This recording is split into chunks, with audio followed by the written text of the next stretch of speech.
Maqaan keenyudha. Maqaan kee Bisee Guutuudha. Eessarraa dhufte? Aanaa Gobbisayyoo Gaalaannoo.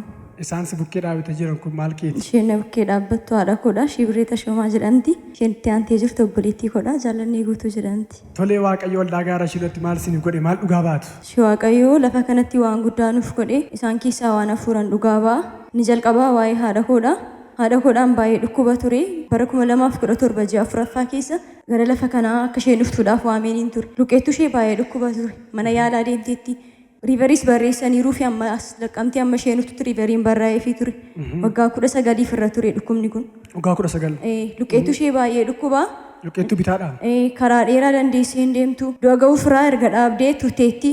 Dandeessee sirraftu, dandeessee hin ciistu karaa luqeettuu ishee kana. Achi akka as dhuftee kadhatamuuf ibsitan himee fidanii kadhatamee fi gaafa sana kadhatamee fi faayitee galte. Faayitee galtee karaa duraan hin deemne deemutti kaatee maasiin keenya sa'aatii 2 nurraa deemsisa baadiyyaadha. Masjarraa erga cittee baay'ee turteetti. Abbaa makoo ijoolleetu deema malee isheen hin deemtu dandeessi. Sababii danda'an hin deemne. Sababii hin deemneef hin deemtu. Motoraan sana namni deemullee motoraan gaafa deemtee galtu dhaqni ishee itti ka'a hin dhukkubaani baay'ee. Dandeessu motoraanis. Achi gaafa lafa kanatti kadhatamee fi galu deemtee maasii ishee ilaalachuutti kaate motoraan miti miila lafa deemtee ilaalachuutti kaate. Akkasitti kadhatameef. Galata guddaa Yesuusiif. Du'a ga'uu riyyaan ishee deemullee duraan hin naqxu turte. Deemsa sa'aatii 3 fagaatu ofii isheetii deemtee naa bilbiltee du'a ga'uu iddoo akkasii dhaqee nuufee miinaan jedhe. Of danda'anii. Miillumaan deemtee galtee ennaan indaa'uun warri kaan na biraa motora yaabbannaan lakkee miillaan hin galadhe miillaan hin galee. Haleluuyaa galata guddaa Yesuusiif.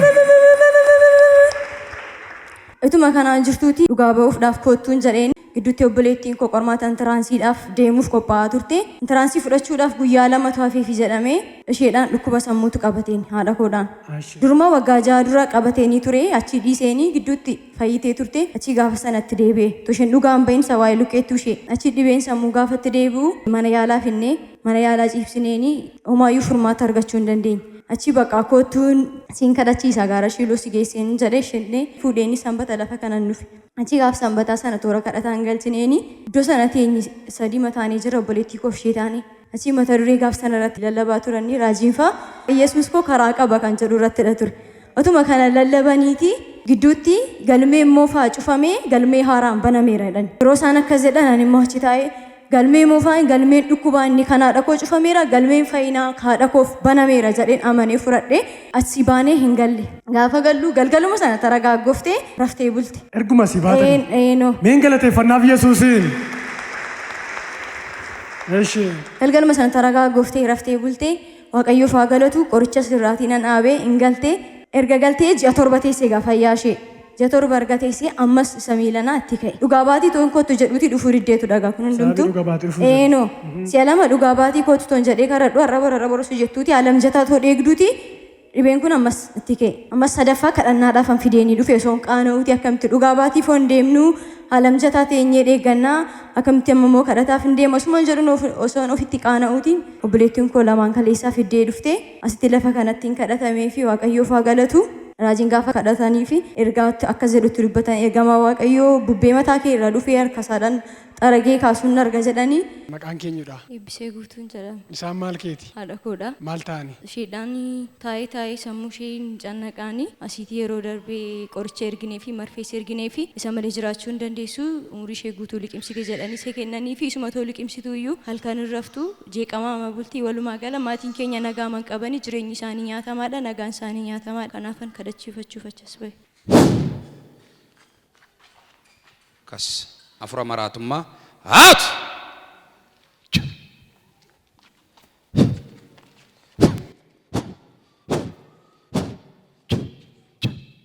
ኢየሱስን የእብደት መናፍስት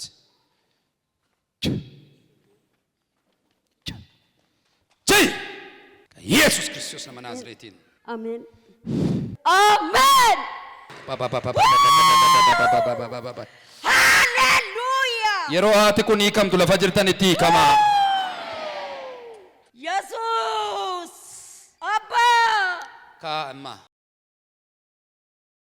ኤርገማ ዋቀዮቱ bubbee keessan kana walakkaa akkattiin qassede lafuma qubni korra naannoo kana akkas godheetu sararee akka waan haleluuyaa itti keessa jiruutti akka waan waa keessa jirutti mataa kan akkattiin qaraqqabee keessaa sarkiliidha hojjete keessaa waa fuudhee baasaan argaa. Amen.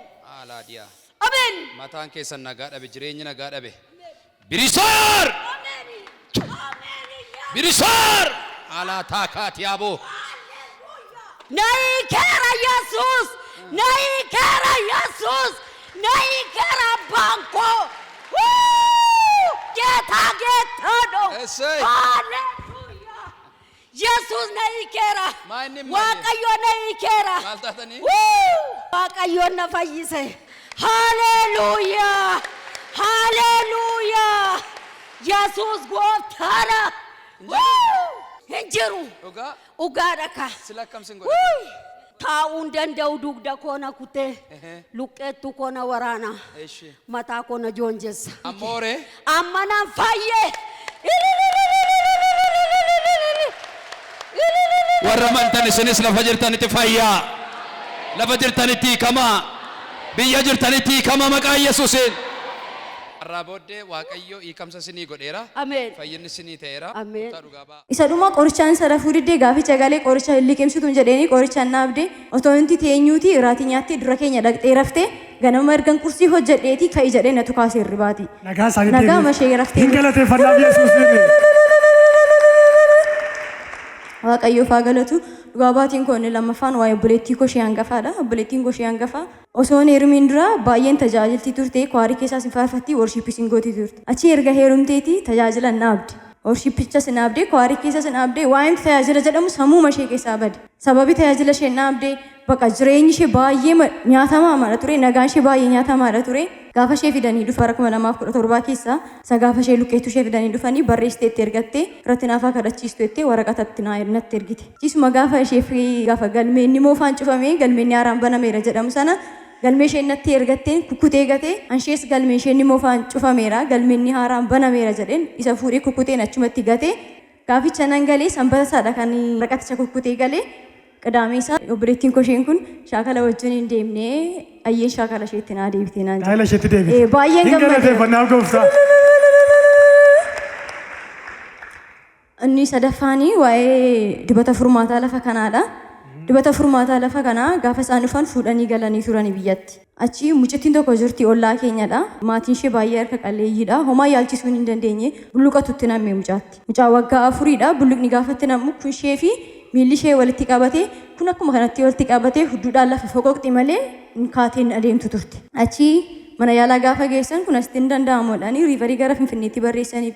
Inkaan Finfinnee geessanii yaalchisuu miti achi keessatti iyyuu birriitti yaalchisan hin qabani turan inshuraansiidhaan geessan. Baay'ee boosii bakka haati sabbaanis bira ta'anii baay'ee maboo mucaan hudduumaan foqoqxi malee hin sochootu. Ofirra galagaltii hudduuma isheedhaan malee. Achi haadha qofa dibata furmaataa asii fuudhanii galan geessanii hodhumee kuni hin fayyisaaniiti yoo naman ta'ee itti dibii fi hin fayyitii jedhaniini.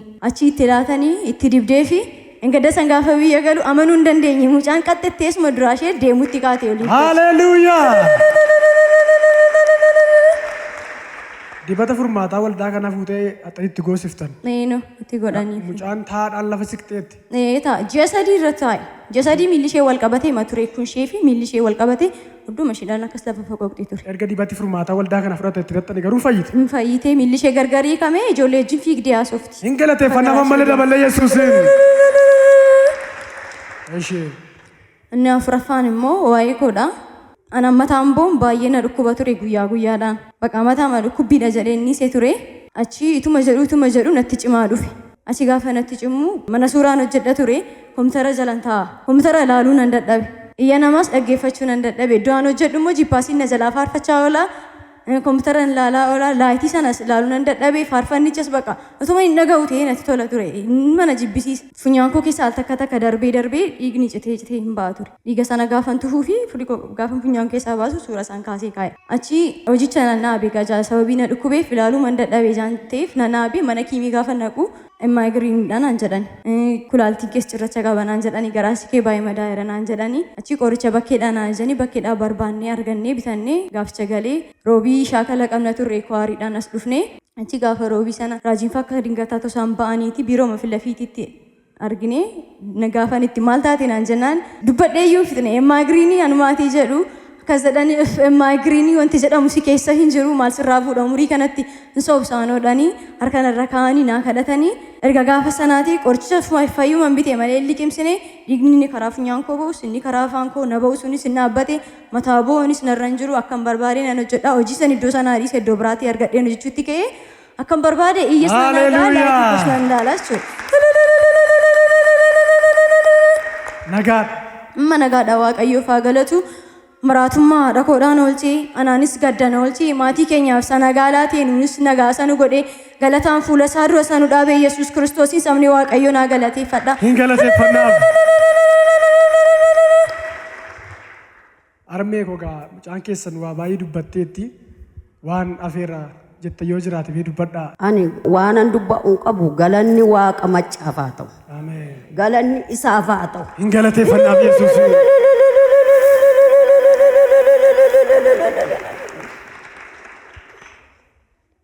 Ugaabatii isheen amma ugaa baatee dhaabadnee miti daa'imnee owwaara kanarra gangalannee kan ugaa baanu.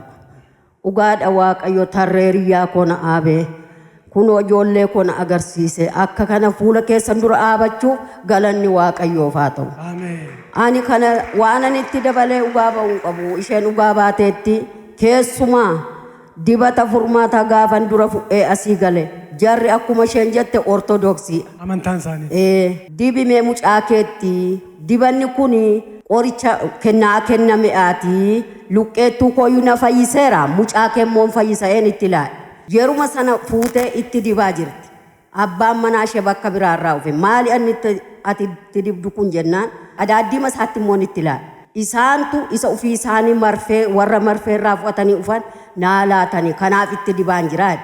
Mucaan sun yeruma sana isa hudduu'aan gangalattu lafarra haatee muka qabattee dhaabachuutti kaate. Kanaaf waaqayyo gooftaan galata haa argatu galanni isaaf haa ta'u naa galateeffadha. Hin galateeffannaaf Yesuus. Atillee carraa siilaadha dubbadhu waan afeera jettu yoo jiraate atillee. Obboleettiin koo waan hunda isaayyuu jetteetti akkuma isheen jettee wanti hafeen jiru waaqayyo nagaa keenya nuuf deebisee akkatti gaafa dhaabannee galateeffannu salphaa fakkaachuu danda'a garuu waaqayyo isa akkatti fuula saba waaqayyoo nu dhaabee akka nuyi nama galataa taanu nu godheef nu galateeffadha. Godhatti faarfannaa qabna maal na jettee turtanii masin. Faarfadhaa jettee duruma gaafa dhuftee kadhachiifattee galtee sodugaa baatiin nufiin dura nutti mattee turte faarfannaa akkas jedhu faarfannaa gaafa achi baanu naan jettee natti mattee dhaamsanis ni dabarsu. Lafa kanarratti wanta dubbatamu amantiidhaan furadhaa garaa keessaan guutuu amanaatii furadhaa.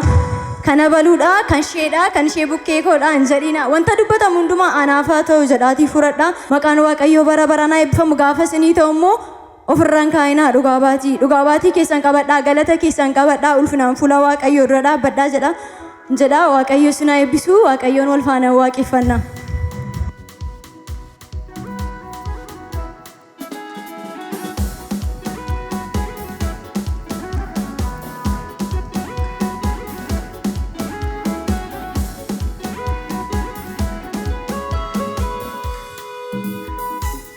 Faarfannaa nuti warri fakkeetiin fargine faarfannee si wajjin erga du'aa kaane si biratti argannuun ifaadhu kan iyyuu dukkanaa'u situ turee situ jira si qofaaf galannaa ta'u si faarfannaa nuti warri fakkeetiin fargine namummaa haaraa uffannee si wajjin erga du'aa kaane si biratti argannuun ifaadhu kan si qofaaf galannaa ta'u alfa omeegaadhaa si hoo galataa mootii moototaadhaa si hoo galataa leenca ihuudhaadhaa si hoo galataa hoolaa raaraadhaa si hoo galataa alfa omeegaadhaa si hoo galataa mootii moototaadhaa si hoo galataa leenca ihuudhaadhaa si hoo galataa.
galataa qabna waaqayyo galataa qabna.